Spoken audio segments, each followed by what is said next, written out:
Okay, guys, I had heard this speech, J.D. Vance's speech, I don't know, a couple days ago, and the more I thought about it, it was actually a great speech. It was just super. And I'm sure it brought a lot of European to their knees. They didn't want to hear this. So he was kind of valiant to make this speech over in Europe. So anyways, let's see how it goes here. I think he's in Munich, Germany. Well, thank you, and thanks to all the gathered delegates and luminaries and media professionals, and thanks especially to the hosts of the Munich Security Conference for being able to put on such an incredible event. We're, of course, thrilled to be here. We're happy to be here. And, you know, one of the things that I wanted to... Now, keep it in mind as he's doing a speech here. A lot of times when you go to another country, you're just being polite to them and you're going along to get along. But I think those days are behind us. I think the world has gotten so screwed up with all this DEI stuff, woke stuff, and anti-speech stuff that J.D. Vance is just... He's just saying, screw it. We're going to just tell it like it is, and you either like it or you don't. To talk about today is, of course, our shared values. And, you know, it's great to be back in Germany. As you heard earlier, I was here last year as United States Senator. I saw Foreign Secretary David Lammy and joked that both of us last year had different jobs than we have now. But now it's time for all of our countries, for all of us who have been fortunate enough to be given political power by our respective peoples to use it wisely to improve their lives. And I want to say that, you know, I was fortunate in my time here to spend some time outside the walls of this conference over the last 24 hours. And I've been so impressed by the hospitality of the people, even as, of course, as they're reeling from yesterday's horrendous attack.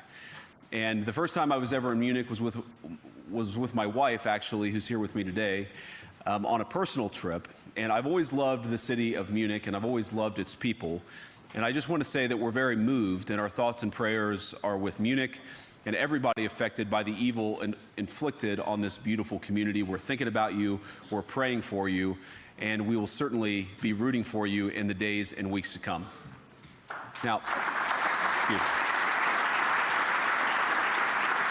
I think what he's talking about there is some idiot decided to run over a bunch of people with a truck. That seems like the new way of terrorism over there. Just be going along, a truck would jump on the sidewalk and go down through it and run over a bunch of people, and somebody jumps out of the truck yelling, Ozaba Laba, whatever they yell. You know, in Europe, you can't own a pistol. It makes it really hard. It's probably harder there than anywhere. And so what happened is all the criminals said, well, if we can't have pistols to hurt people with, we'll start using knives. So then they started going around just stabbing people. They'd just go down the street just stabbing people. Well, then Europe, they said, well, we can fix this. We'll outlaw knives. So they outlawed knives. Well, people were complaining like hell because they couldn't even have kitchen knives. It was terrible. So anyways, I think England or Europe finally reneged a little and said, okay, you can have a knife that's about less than 6 inches. So I guess if you want to kill somebody, then you had to use a knife less than 6 inches. But that wasn't good enough for the bad guys, so they said, well, screw it. We'll just start running over people with trucks. So the point I'm making is it doesn't matter what it is, guns, knives, or truck. Bad guys are always going to find a way to hurt people. You can outlaw stuff as much as you want to. Now, I wonder what would have happened if a lot of people in the crowd would have had pistols and that guy started running over people with trucks. Somebody had just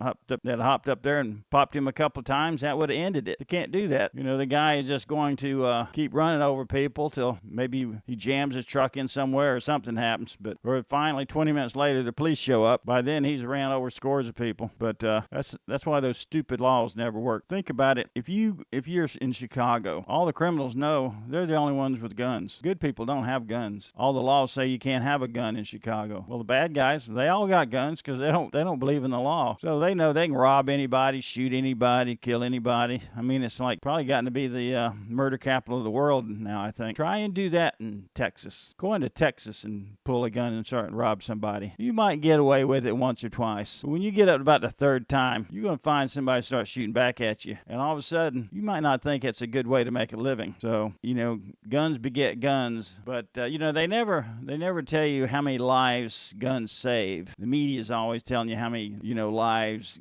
guns take. But they can save a lot of lives, too. I hope that's not the last bit of applause that I get, but we knows what's gather coming. at this conference, of course, to discuss security, and normally we mean threats to our external security. I see many great Yeah, JD knows he's going to ruffle some feathers here, and they probably know what's coming too. military leaders gathered here today. But while the Trump administration is very concerned with European security and believes that we can come to a reasonable settlement between Russia and Ukraine, and we also believe that it's important in the coming years for Europe to step up in a big way to provide for its own defense, the threat that I worry the most about vis-a-vis Europe is not Russia, it's not China, it's not any other external actor. And what I worry about is the threat from within, the retreat of Europe from some of its most fundamental values shared with the United States of America. Now, Oops, what is this? Oh, JD's got his stick out. Sharp stick, he's starting to poke it in their eyes. I was struck that a former European commissioner went on television recently and sounded delighted that the Romanian government had just annulled an entire election. He warned that if things don't go to plan, the very same thing could happen. Now think about that. Romania, they have an election. So the politicians, they don't like the outcome. So they just made it null and void. Well, what does that do to the good citizens of Romania? They say, screw this. What's the point in voting? Now that, in the long run, will always turn around and bite them in the butt. But anyways, I guess it's Romanian politicians 1 now, Romanian citizens 0. In Germany, too. Now, these cavalier statements are shocking to American ears. For years, we've been told that everything we fund and support is in the name of our shared democratic values. Everything from our Ukraine policy to digital censorship is billed as a defense of democracy. But when we see European courts canceling elections and senior officials threatening to cancel others, we ought to ask whether we're holding ourselves to an appropriately high standard. And I say ourselves because I fundamentally believe that we are on the same team. We must do more than talk about democratic values. We must live them. Where Europe's going right now, it reminds me of late 1700s, 1790s, things that caused the French Revolution. You know, the French aristocracy, they thought they were more important, bigger than the common man on the street. You know, they thought they were in charge. Well, they're all in charge, but only because citizens on the street give you that right to be in charge. Exact same in America. Politicians in America, they start getting to think they're big and important. Well, then the guys on the street set them straight. You know, it was always here in America, we had Biden.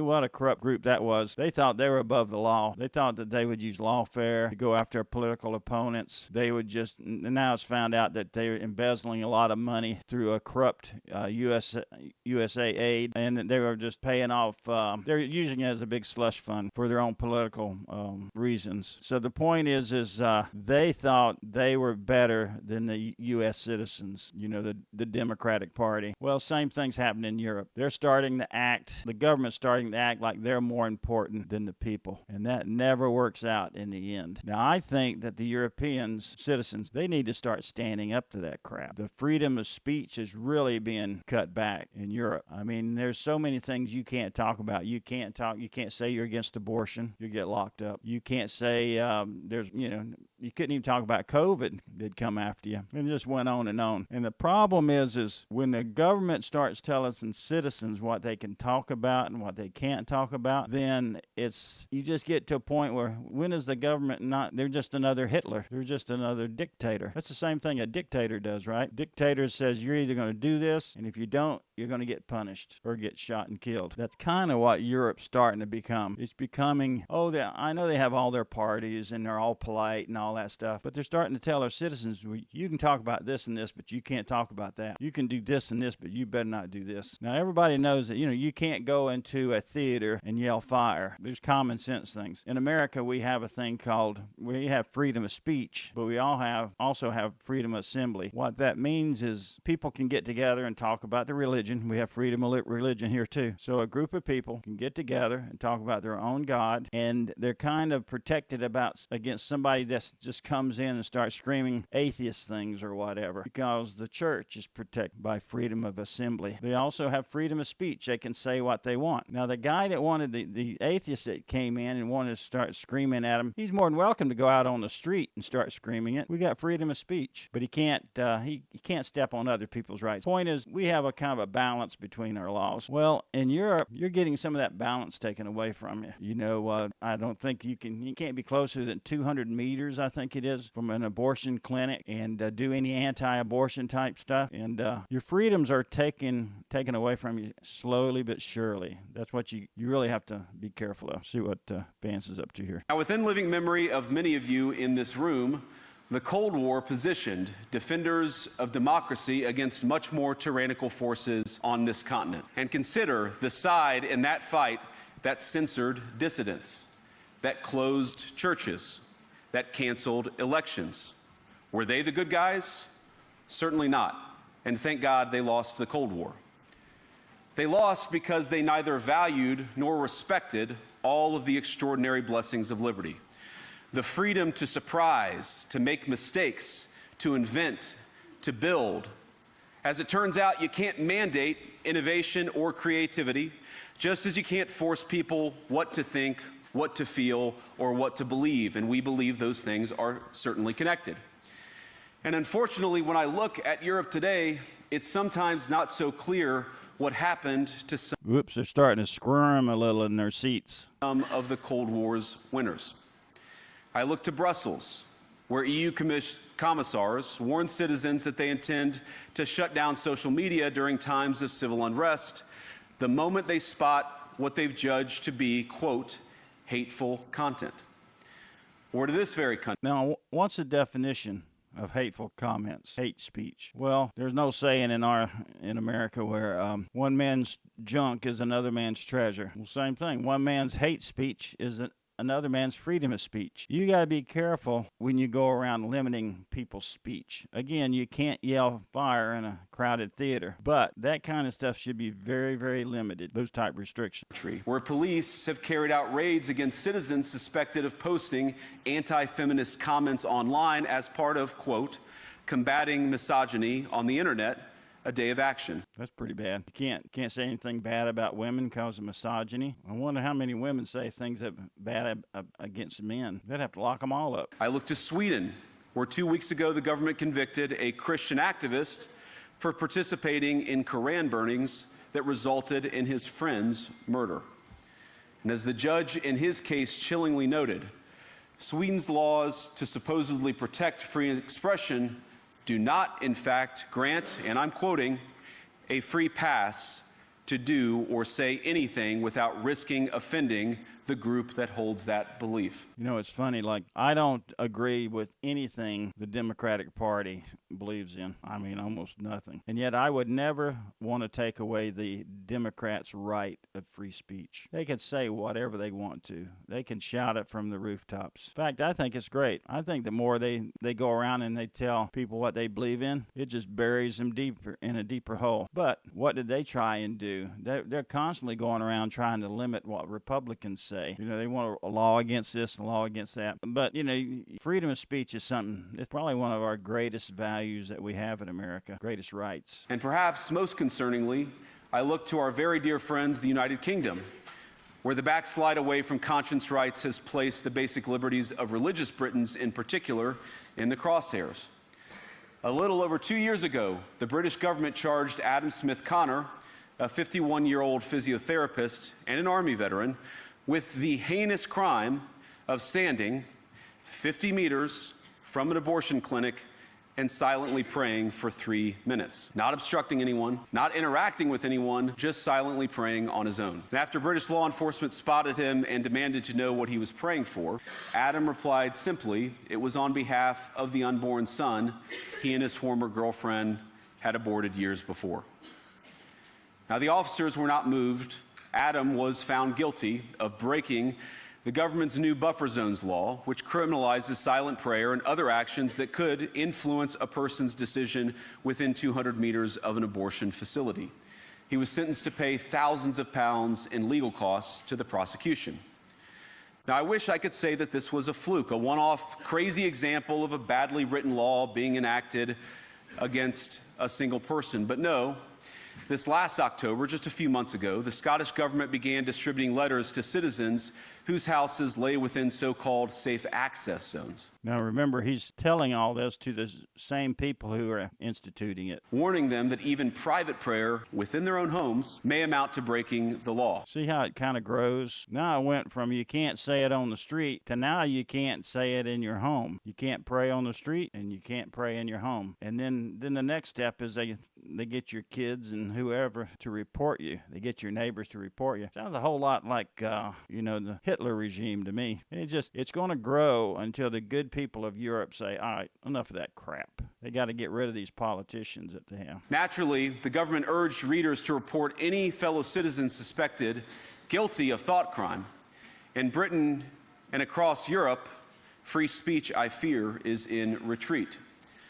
And in the interest Yep, now they'll arrest you for thought crimes in Europe. of comedy, my friends, but also in the interest of truth, I will admit that sometimes the loudest voices for censorship have come not from within Europe, but from within my own country, where the prior administration threatened and bullied social media companies to censor so-called misinformation. Yeah, JD's perfectly correct here, which is kind of going back to what I was saying. We just had a big regime change here in America. We threw Biden out with the bathwater and brought in Trump. But it was the American people that did that, and they did it by a landslide. They said, we don't believe in all that crap you've been pushing on us. We don't want men in girls' bathrooms. We don't want men or boys to compete against girls in girls' sports. Not that we're anti-gay or anything like that, but you get a little tired of that stuff being shoved down your throat. With DEI, basically DEI says if you're not white, you get moved to the front of the line. If you're not straight, you get moved to the front of the line. Well, what does that mean? That means if you're white, you get moved to the back. If you're straight, you get moved to the back. Well, that's just more racism or misogyny. And, I don't care what color somebody is. I don't care what sex they are. People should be hired based on their abilities or go through life based on their ability. No one should be persecuted for the color of their skins or their religion or sexual orientation or whatever. But, leave it up to the government. They try and solve racism with more racism. Misinformation like, for example, the idea that coronavirus had likely leaked from a laboratory in China. Our own government encouraged private companies to silence people who dared to utter what turned out to be an obvious truth.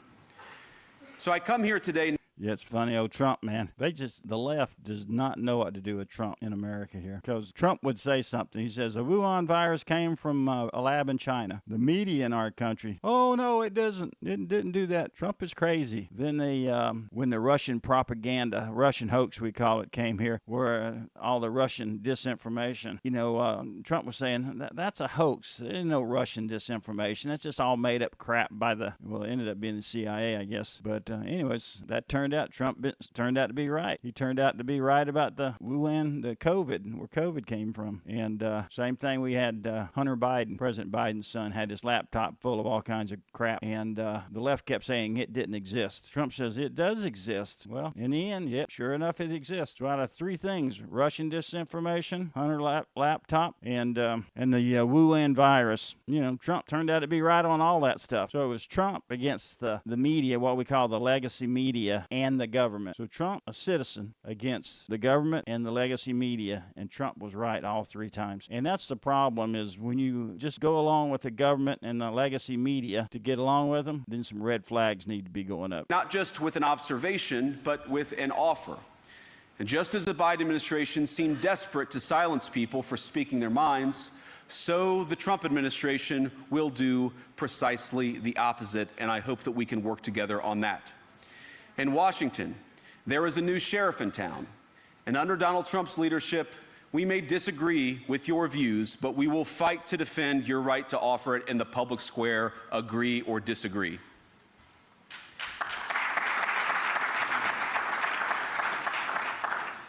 Oop, didn't see a whole lot of clap coming out of those guys with the uniforms on. Now, we're at the point, of course, that the situation has gotten so bad that this December, Romania straight up canceled the results of a presidential election based on the flimsy suspicions of an intelligence agency and enormous pressure from its continental neighbors. Now, as I understand it, the argument was that Russian disinformation had infected the Romanian elections.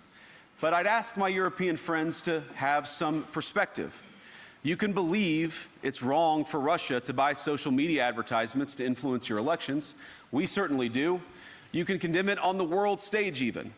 But if your democracy can be destroyed with a few $100,000 of digital advertising from a foreign country, then it wasn't very strong to begin with. Bingo. They tried the same crap here in America. I think it was only like $75,000 they spent. I'm thinking, well, hell, if that's it, what's the damn difference? Nobody's going to listen to $75,000. There's a few brave people in that crowd. Now, the good news is that I happen to think your democracies are substantially less brittle than many people apparently fear.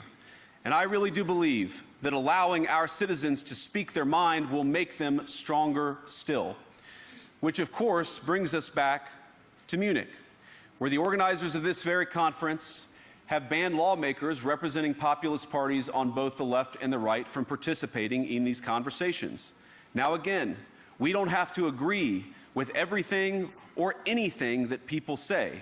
But when people represent, when political leaders represent an important constituency, it is incumbent upon us to at least participate in dialogue with them. That's right. That's so perfect. Again, I don't agree with a thing the left says. I don't want to take their right to speech away. And, you know, you got your Hitler groups, you got this group, you got all kinds of groups in America. They all should have a right to speak. Just let them stand on the corner or publish whatever they want and just talk as much as they want. They can say whatever they want. Now, you can't go around hurting people, but, I mean, it's a very fine line that you can't do. The point is hold it to a medium. But just let them say what they want and do what they want. If they go around convincing millions of people to do something, well, maybe they're right. Now, to many of us on the other side of the Atlantic, it looks more and more like old entrenched interests hiding behind ugly Soviet-era words like misinformation and disinformation, who simply don't like the idea that somebody with an alternative viewpoint might express a different opinion or, God forbid, vote a different way or, even worse, win an election. Now, this is a security conference, and I'm sure you all came here prepared to talk about how exactly you intend to increase defense spending over the next few years in line with some new target. And that's great, because as President Trump has made abundantly clear, he believes that our European friends must play a bigger role in the future of this continent. We don't think, you hear this term, burden sharing, but we think it's an important part of being in a shared alliance together that the Europeans step up while America focuses on areas of the world that are in great danger. But let me also ask you, how will you even begin to think through the kinds of budgeting questions if we don't know what it is that we're defending in the first place? I've heard a lot already in my conversations, and I've had many, many great conversations with many people gathered here in this room. I've heard a lot about what you need to defend yourselves from, and of course that's important. But what has seemed a little bit less clear to me, and certainly I think to many of the citizens of Europe, is what exactly it is that you're defending yourselves for. What is the positive vision that animates this shared security compact that we all believe is so important? And I believe deeply that there is no security if you are afraid of the voices, the opinions, and the conscience that guide your very own people.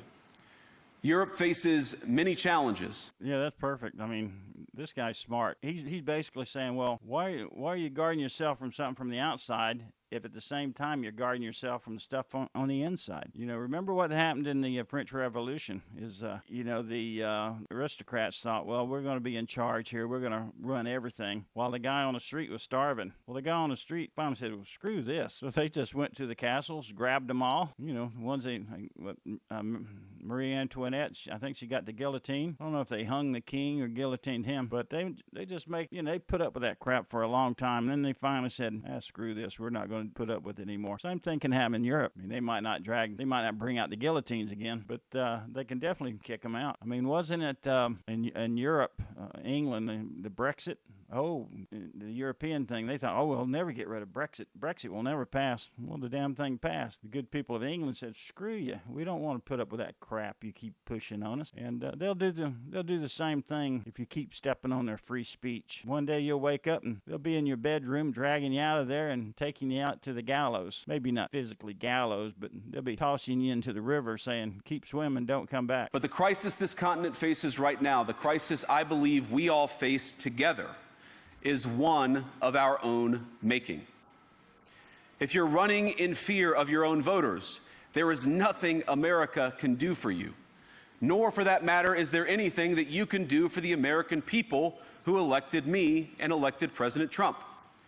You need democratic mandates to accomplish anything of value in the coming years. Have we learned nothing that thin mandates produce unstable results?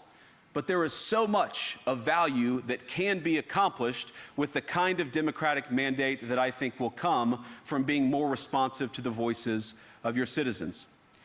If you're going to enjoy competitive economies, if you're going to enjoy affordable energy and secure supply chains, then you need mandates to govern, because you know, the good people of Europe, what you need to realize is you need to find politicians that are say, what do the citizens want? That's what we need to do. They keep pushing what the citizens want, not what the government wants, not what some party says is better for you. You know, what do the good citizens of Europe want? And when you find those politicians, you need to vote them into office. You know, the reason that you're talking to the good people of England or Europe, the reason your rights keep being taken away from you is you keep voting these idiots in. Throw them out with the bathwater. Just toss them out. Don't keep voting them in. You know, they keep pulling the wool over your eyes. You need to wake up. If not, you won't have any rights pretty soon. You have to make difficult choices to enjoy all of these things. And of course, we know that very well in America. You cannot win a democratic mandate by censoring your opponents or putting them in jail. Whether that's the leader of the opposition, a humble Christian praying in her own home, or a journalist trying to report the news. Nor can you win one by disregarding your basic electorate on questions like who gets to be a part of our shared society. And of all the pressing challenges that the nations represented here face, I believe there is nothing more urgent than mass migration. Today, almost 1 in 5 people living in this country moved here from abroad. That is, of course, an all-time high. You know, people are always saying that Trump is against immigration. That couldn't be further from the truth. Trump is for immigration, for migration. He just wants it done legally. If you want to come to America, you contact the State Department, fill out all their forms, take all the shots, save up the money you need, or get a sponsoring family, and there's other things you need to do. And then you need to convince America that you coming to America is good for America. America wants immigrants. We need immigrants. But you got to do it legally. What you can't do is a stupid-ass thing that Biden did, which says, oh, we're not going to have any more borders. We're not going to do anything. Everybody come, just basically invade America. Well, then you get everybody. You get criminals. You get terrorists. You get people, and you know, they bring back tuberculosis, polio, and all kinds of things that we had gotten rid of because there's just no rhyme or reason for what they're doing. You've got to do it in a legal manner. You know, the Democrats wanted all the immigrants to come here illegally because they thought if they came here, they would end up voting for Democrats, which a lot of them didn't even vote for Democrats. Number one, a lot of them didn't even vote. But you know, it's funny. You know who they really pissed off? You know who the illegal immigrants really pissed off? A lot of the Hispanics that were already here. I was in a restaurant one night talking to a Hispanic guy. It was a Mexican restaurant. And he just going on about, I guess he hung sheetrock for a living. He said he couldn't get any more work. He says all the illegal aliens were coming in and doing it for nothing. So here a Spanish guy lost his business, his work, from illegal aliens. So anyways, point being is he was pissed, and he wasn't going to vote for the Democrats. He was voting Trump all the way. It's a similar number, by the way, in the United States, also an all-time high. The number of immigrants who entered the EU from non-EU countries doubled between 2021 and 2022 alone, and of course it's gotten much higher since. And we know this situation, it didn't materialize in a vacuum. It's the result of a series of conscious decisions made by politicians all over the continent and others across the world over the span of a decade. We saw the horrors wrought by these decisions yesterday in this very city. And of course, I can't bring it up again without thinking about the terrible victims who had a beautiful winter day in Munich ruined. Our thoughts and prayers are with them and will remain with them. But why did this happen in the first place? It's a terrible story, but it's one we've heard way too many times in Europe and unfortunately too many times in the United States as well. An asylum seeker, often a young man in his mid-20s, already known to police, rams a car into a crowd and shatters a community. How many times must we suffer these appalling setbacks before we change course and take our shared civilization in a new direction? No voter on this continent went to the ballot box to open the floodgates to millions of unvetted immigrants. But you know what they did vote for? In England, they voted for Brexit, and agree or disagree, they voted for it. And more all over Europe, they're voting for political leaders who promise to put an end to out-of-control migration. Now, I happen to agree with a lot of these concerns, but you don't have to agree with me. And it's funny, both J.D. Vance, Vice President Vance, and President Trump are married to immigrants. So it's kind of hard to convince me they don't like immigrants. I just think that people care about their homes, they care about their dreams, they care about their safety and their capacity to provide for themselves and their children. And they're smart. I think this is one of the most important things I've learned in my brief time in politics. Contrary to what you might hear a couple mountains over in Davos, the citizens of all of our nations don't generally think of themselves as educated animals or as interchangeable cogs of a global economy. And it's hardly surprising that they don't want to be shuffled about or relentlessly ignored by their leaders. And it is the business of democracy to adjudicate these big questions at the ballot box. I believe that dismissing people, dismissing their concerns, or worse yet, shutting down media, shutting down elections, or shutting people out of the political process protects nothing. In fact, it is the most surefire way to destroy democracy. And speaking up and expressing opinions isn't election interference. Even when people express views outside your own country, and even when those people are very influential. And trust me, I say this with all humor, if American democracy can survive 10 years of Greta Thunberg scolding, you guys can survive a few months of Elon Musk. But what German democracy, what no democracy. Oh, yeah, there was a European politician. I don't know if they actually took out a warrant for his arrest or wanted to take out a warrant for his arrest for Elon Musk, because Elon Musk spoke up against something. So a perfect example of, freedom of speech being taken away from you over in Europe. See, American, German, or European will survive is telling millions of voters that their thoughts and concerns, their aspirations, their pleas for relief are invalid or unworthy of even being considered. Democracy rests on the sacred principle that the voice of the people matters.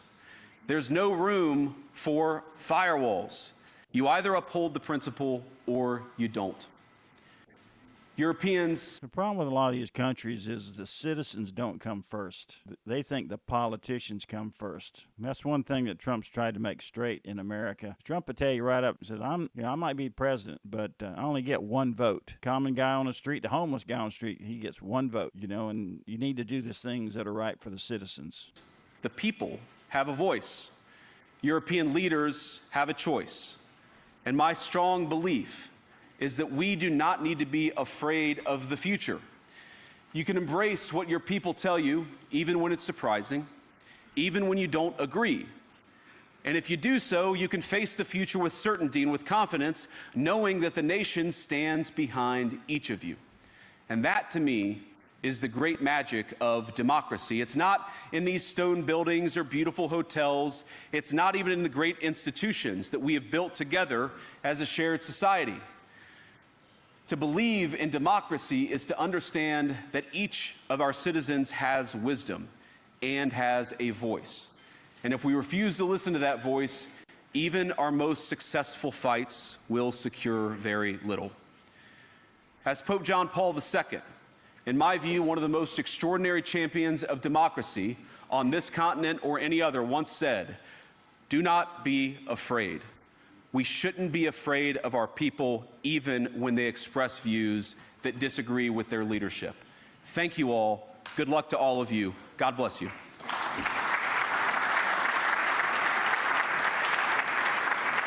I think he's getting polite applause right now. So anyways, guys, I wanted to show you this clip.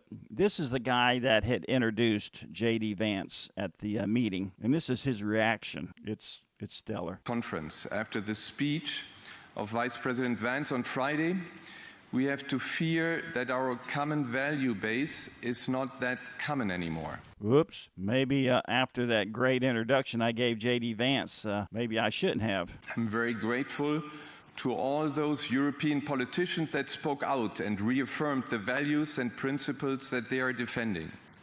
No one did this better than President Zelensky. Let me conclude, and this becomes difficult. So there you go, guys. He breaks down crying. Oh, Lord. Now, grown men can cry. You lose a loved one, something really important. You break down and cry. But you're going to cry over a political speech? I mean, good Lord, man. Man up. Grow some cojones. You're crying over some speech? This is what's wrong with Europe today. All the men are crying and all the women are beating up boyfriends. Kind of reminds me of Canada. I think back of the great country of Canada. You think back Canada, the 1800s, and you had the Royal Mounted Police in their red uniforms. One Royal Mounted Police on horseback, he would cover 1,000 square miles, just him and his red jacket. He wore a red jacket so everybody could spot him. Probably made him a good target, but that's because they weren't afraid of anything, and they were out there by themselves. Well, what's happened to Canada now? They went from the Royal Mounted Police to now they got a prime minister who wears fake eyelashes. What happened to the great men of Canada? Just hard to imagine, right? Same thing. What's happened to the great men of Europe? They're crying over speeches. It's hard to imagine. Oh, J.D. Vance's words, they just brought him to tears.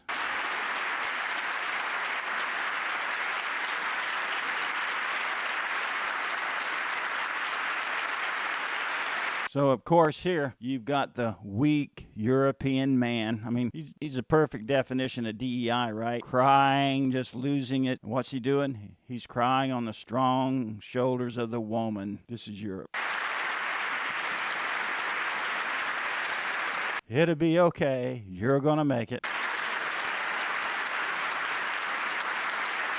So anyways, guys, that's, he got a louder applause for crying than J.D. Vance did for giving the whole speech. So that's where Europe's at. I will close by telling the great people of Europe, you need to get off your ass. You need to vote these idiots out. And it's not going to be easy. It's going to take a lot of elections to vote them out. But if they keep shoving DEI crap on you or taking away your right, freedom of speech, or freedom to do a lot of things, it's your fault. It's nobody else's fault. It's your fault. You either vote them out or you live with it. So anyways, that's all I got to say. If you agree with me, put it down in the comments. If you disagree with me, please put it in the comments. And if you could like or subscribe, I sure would appreciate it. See ya.